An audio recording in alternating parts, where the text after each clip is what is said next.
দর্শক আমরা যাচ্ছি এই যে হাসাগিরি বিলোতে আপনারা যদি খাবার আছেন ভাই কোনটি কিন্তু কোনো খাবার পাবেন না। এই জায়গাতে একটা ছোটো একটা হোটেল পাইছি, গরিবের হোটেল, ভাতের হোটেল। আমরা এটি 20 টাকা করে ভাত, ডিম আর ডাল, গরিবের খাওয়া আমরা খাচ্ছি। আপনারা যদি খাবার চান ভালো কিছু তাহলে আগে নওগাঁ থেকে খাই আসবে। এই জাত কিন্তু তাছাড়া কোনো হোটেল পাবেন না। এটাই গরিবের জন্য সাধারণ একটা হোটেল।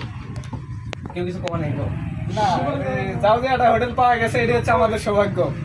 তাছাড়া তো খুঁজতে খুঁজতে হয়রান হয়ে গেছে। একটা হোটেলের খামো কি পেটত তো খালি ক্যান ক্যান করিচ্ছে। আর সবার প্রতিদিন রাতে সকালেই নৌকা থেকে খাওয়া দাওয়া করেছিল।